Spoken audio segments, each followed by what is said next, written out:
All right. Cheaper Tesla. Okay. Paradise or Canada. Okay. What you got, Blake? My. Oh, wait. We got to let Lenny pick one every once in a while. Hey. I'm content. Okay. You okay? I'm okay. Okay. All right, Blake. hey. Go ahead. You've been doing a fine Blake job, in so I there. don't know why I interrupted that. He's so. Lenny's giving me topics, and I pick some of Lenny's topics as well. It's not like I'm going like I'm going all my dad, even though I probably should get even more free rent. You can't get more. You can't get more than free. I'm not going to pay you to live with me. Fair enough. All right. Actually, I do. As a matter of fact, I yeah. just thought of that. What a great deal you've got going there, Blake. gig. Holy cow. All right. But I am going to go with Canada. Oh, Canada. All right. So today, In the White House. the Prime Minister of Canada is meeting with Trump. Yeah, Art Carney. Yeah, Art Carney.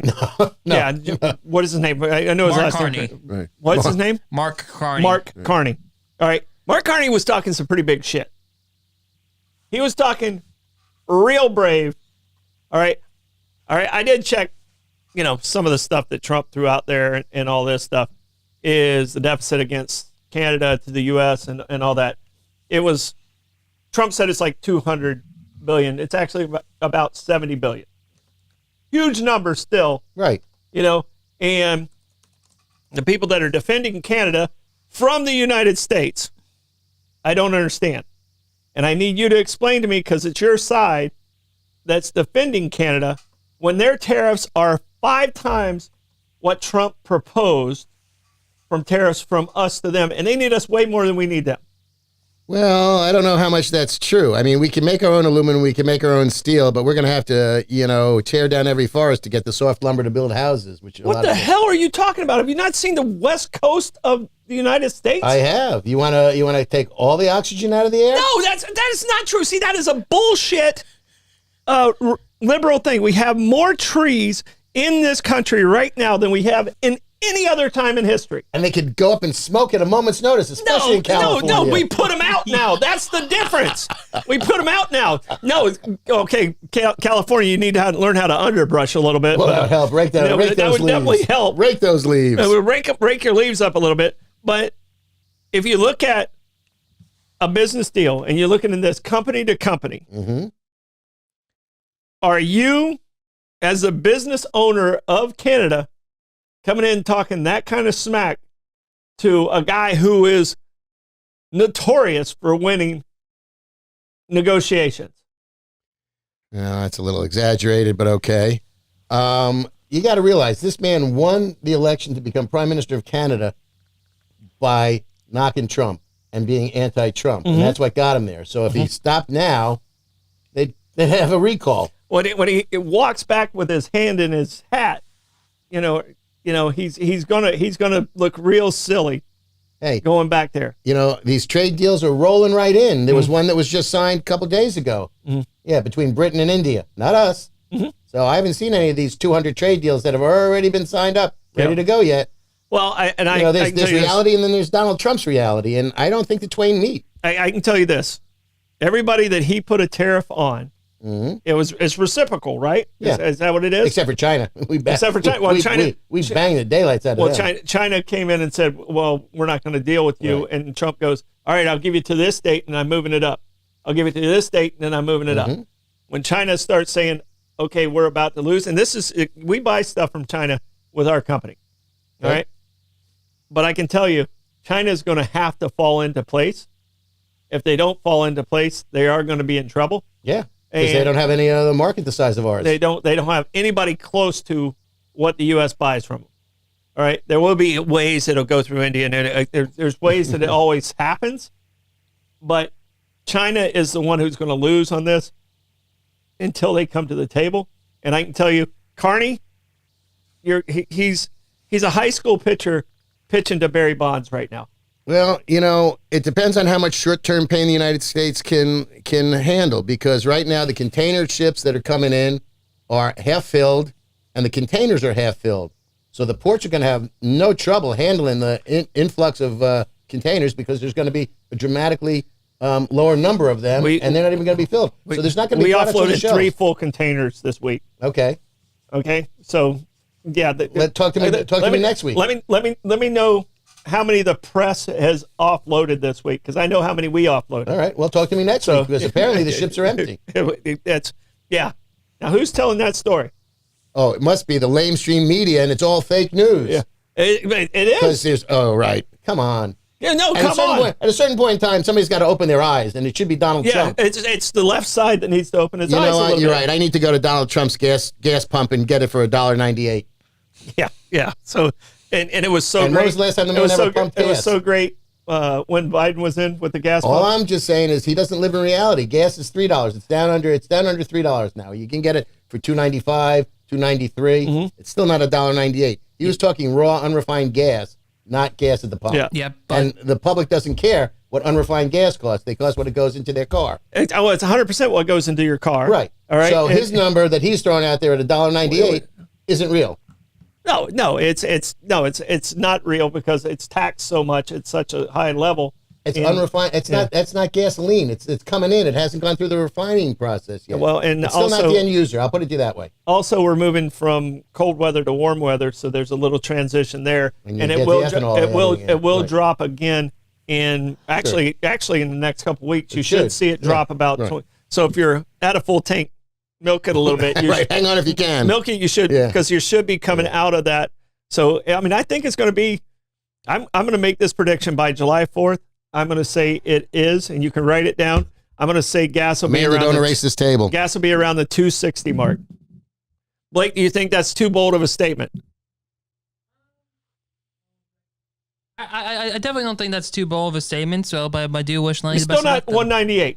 No. And he's a notoriously an exaggerator. Correct. And yes, like even what he's saying with Canada. So I'm going to give you this. Even what he's saying with Canada, it's $200 billion. The actual number is about 70. Right. He makes up numbers. All right. He's saying 90% of what they do is with us.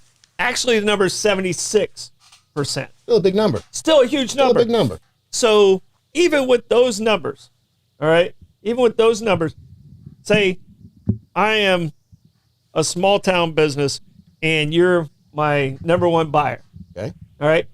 If I lose my number one buyer, which is 76% of my business, you're in trouble. What's going to happen to Canada?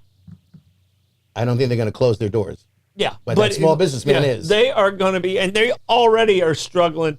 Their dollar against our dollar is awful. You can't, if they need to come with a little bit of humility and say, all right, here's where we're going to do, and here's our fair deal. I don't think the deal that Trump gave them was unfair.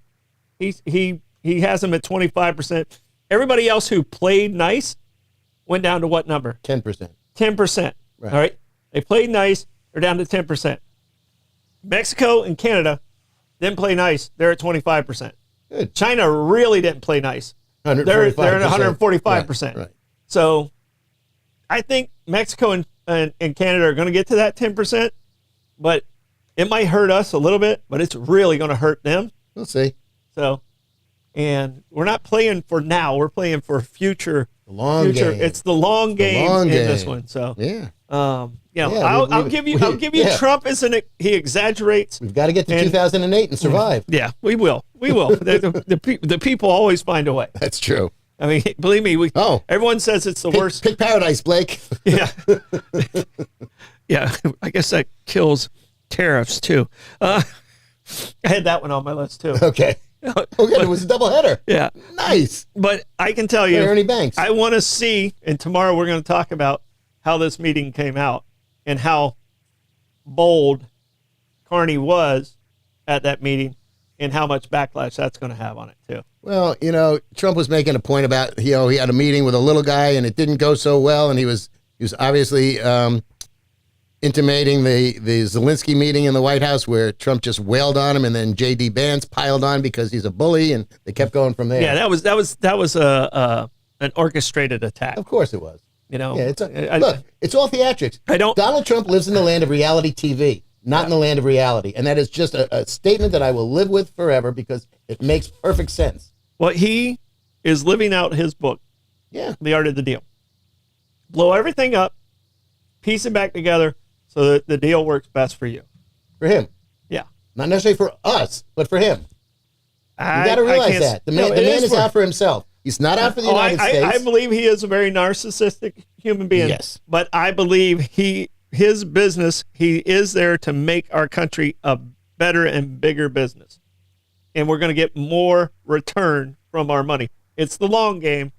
And I played my life as the long game. I never was, I'm going to chase the Avon lady and make millions of dollars. Right. I was never that guy. You didn't want the pink Cadillac there, Mary Kay? I wasn't the Ponzi schemer. Right. None of those things. I played head down, keep trudging along, and piece by piece, and collect your money that way.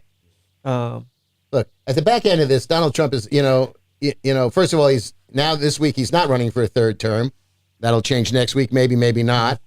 But That's clickbait. At the end of course it is. At the end of this, he's not going to be hurting for anything. And his sons are, going around the world, building the tallest buildings, inventing cryptocurrencies. They're all going to do very, very well for themselves. And they're good business people. I think he's the only president that lost money being president compared to. He's making it up on the back end. Yeah, let's see. I think. Should we hold a telethon? I love Bill Clinton, and when he was president, and I was a Democrat at that time, and I enjoyed Bill Clinton as our president. Mm-hmm. But there is nobody who's profited more as being president than Bill Clinton. Look, when you can get $250,000 for a speech, good for you. Mm-hmm. I keep putting my name out there, and I'll get $1.50 if somebody will listen to me. But over the last 20 presidents, the only president who lost net worth by being president was Donald Trump. A lot of that was self-inflicted. Well, yeah, I don't know about that either. I believe it to a degree. I mean, and I didn't vote for this guy, so I mean, I'm sounding like I'm a huge Donald Trump. I didn't vote for him. I didn't vote for either one of them. I know. Would you like a chart? What? Oh, the chart of the presidents. Yep, there we go. So, All right, you're gonna have to read it to us because it's so far away, Blake. yeah. So right now we have the dark purple line is net worth before presidency. Near magenta purplish line is net worth after presidency. Who's the one that really shoots up there? It's Bill Clinton, but number 2 is Barack Obama. Okay, hang on. Donald Trump's not on this list. No, because for some reason his name's not on here. Because he never turned in his tax returns. Exactly. Exactly. No, I mean, I know his net worth went down, but his net worth going in was inflated. Oh, but Of course it was. said- He made it up. He makes up numbers. We established that. He said he's worth $10 billion, but his branding and name, which he gave a value of $6 billion to, which is a nothing burger. Did you ever have a Trump steak? Yeah. No, I never did. How about a rump steak? They're about the same. Okay. It sounds about. Who's the even one at the end down there? JFK. Okay. JFK. Okay. Yeah. His family had money. Oh, yeah. Yeah. So that's. I'm well, Whiskey biz. It's kind of hard to increase your net worth after Yeah. Yeah. You go in with that kind, and the same goes for Trump. Unless you're Elvis or Marilyn Monroe. Mm-hmm. They earned more after they were dead. Their estates. Yeah. Ooh, baby. Yeah. I wonder if Michael Jackson did too. I don't know. Possibly. Possibly. Yeah, well, he had all those lawsuits and stuff, so maybe not.